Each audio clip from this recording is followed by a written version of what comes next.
બદલીપુરની team આધા ફૂલ. Kitty. નામ kitty.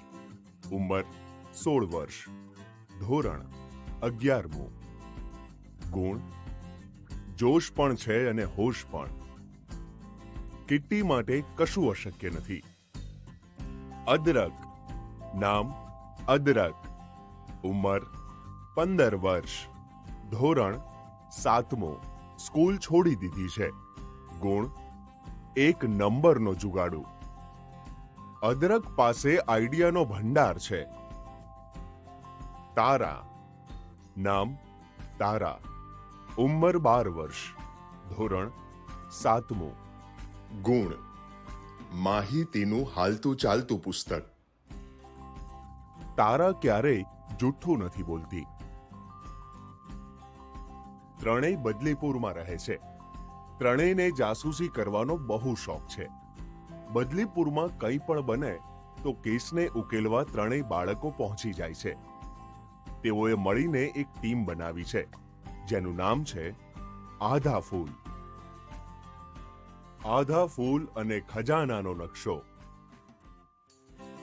એક દિવસ બદલીપુરમાં ભયંકર તોફાન આવ્યું. વાદળો ગરજ્યા, વીજળી ચમકી. એવામાં ક્યાંકથી કાગળનો એક ટુકડો ઉડીને સીમાના મોં પર આવ્યો.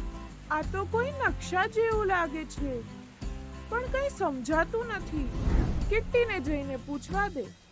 આ તો કોઈ ખજાનાનો નકશો હોય એવું લાગે છે. કદાચ મને ખબર છે. મેં એક વખત એક પુસ્તક વાંચ્યું હતું, બદલીપુરનો ઇતિહાસ. તેમાં લખ્યું હતું કે વર્ષો પહેલા ડાકુઓએ એક શેઠને લૂંટીને ધન છુપાવી દીધું. જગ્યા ભૂલાઈ ન જાય તે માટે તેમણે એક નકશો બનાવી દીધો. મને લાગે છે કે સીમાને મળેલો નકશો એ જ હશે. તારા, હવે મજા આવશે. આપણે બધા મળીને ખજાનો શોધીશું. યાહૂ! પણ હું તમારી સાથે નહીં આવી શકું. સીમા, શું તને સાહસભર્યા કામો કરવામાં મજા નથી આવતી? ઘરની બહાર જઈને ઉછળકૂદ કરવાની મમ્મી ના પાડે છે. તે કહે છે કે છોકરીઓએ ઘરમાં જ રહેવું જોઈએ. રસોઈ ને સિલાઈ જેવા જ કામ કરવા જોઈએ. સીમા, કેટલી વાર કહ્યું છે કે છોકરાઓની જેમ બહાર રમવા ન જા. તું છોકરી છો એટલે તારે તો ઘરમાં જ રહીને રસોઈ અને સિલાઈ કામ કરતા શીખવાનું હોય. હું છોકરી નથી, તોય મારા બટન જાતે જ ટાકું છું. જો હું તો છોકરી છું તોય બહાર રમું છું ને. સીમા, આને જેન્ડર સ્ટીરિયોટાઇપ કહેવાય. આ જેન્ડર સ્ટીરિયોટાઇપ એટલે શું?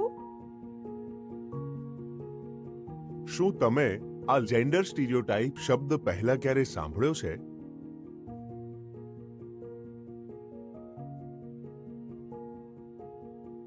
જ્યારે સમાજ નક્કી કરે છે કે છોકરા અને છોકરીઓ શું કરી શકે અને શું ન કરી શકે, તેને આપણે સ્ટીરિયોટાઇપ કહીએ છીએ. આ વર્ષોથી ચાલ્યું આવે છે અને તે સામાજિક બાબત હોય છે.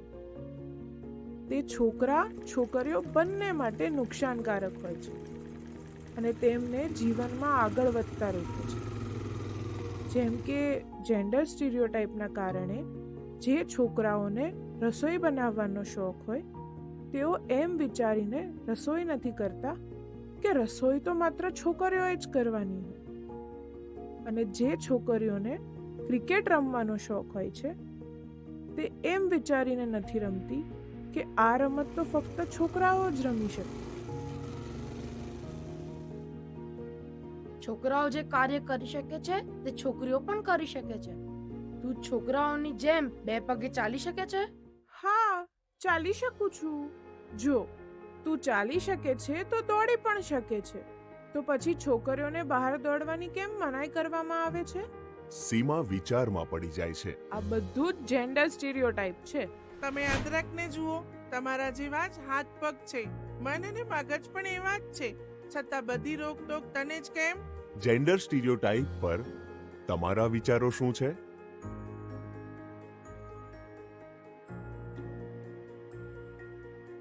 વાત તો સાચી છે, તો પછી મમ્મી શા માટે મને ના પાડે છે?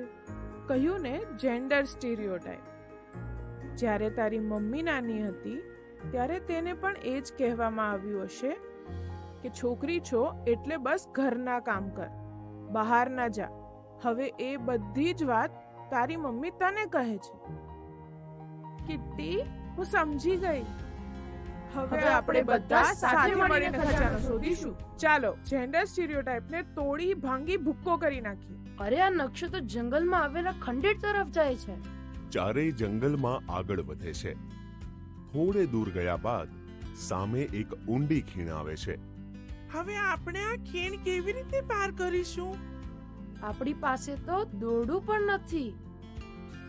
પણ મારી પાસે એક આઈડિયા છે ને. આઈડિયા? કિટ્ટી, બોલ, કેવી રીતે સામે પર જઈશું? આ વડવાઈઓ પર લટકીને. એક પછી એક ચારેય જણા વડવાઈ પર લટકીને ખીણ પાર કરી લે છે. વાહ વાહ, શું આઈડિયા હતો તારી પાસે કિટ્ટી. ચાલતા ચાલતા ચારેય જણ ખંડેર પાસે પહોંચે છે. ખંડેર એટલું ભયાનક હતું કે અદરકને તો પરસેવો છૂટી ગયો. નકશા મુજબ ખજાનો આજ ખંડેરમાં છે.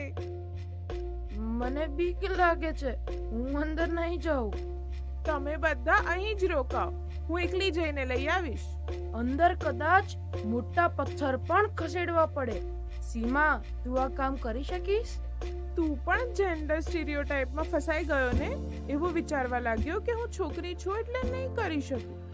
બુદ્ધિ વાપરવાની હોય કે બળ, હું કરી લઈશ. સીમા અંદર જાય છે અને પથ્થર ખસેડીને નીચે છુપાયેલો ખજાનો શોધી કાઢે છે. વાહ, મળી ગયો ખજાનો. સીમા ખજાનો લઈને બહાર આવે છે. સૌ આનંદમાં આવી જાય છે. બીજા દિવસે બધા છાપામાં સીમાનું પરાક્રમ છપાય છે. ટીવી પરના સમાચારોમાં પણ આવે છે. છોકરીઓ એ બધું જ કરી શકે છે જે છોકરાઓ કરી શકે છે. પપ્પા ડીડી બીબી, દીકરો દીકરી બંને બરાબર. બસ હવે તમારા મનમાં પણ આ સમાનતા આવી જાય. આ વાર્તામાંથી આપણે શું શીખ્યા? જ્યારે સમાજ નક્કી કરે છે કે છોકરો અને છોકરી શું કરી શકે અને શું ન કરી શકે, તેને સ્ટીરિયોટાઇપ કહે છે. તે વર્ષોથી ચાલ્યું આવે છે અને સામાજિક હોય છે.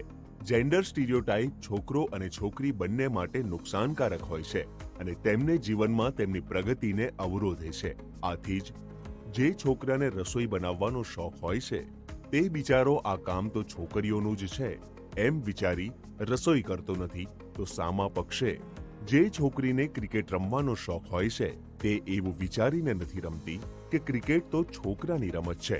માટે એ જરૂરી છે કે છોકરા અને છોકરી બંનેની પ્રગતિ કરવાની સમાન તક આપવામાં આવે. DDBB, દીકરો દીકરી બંને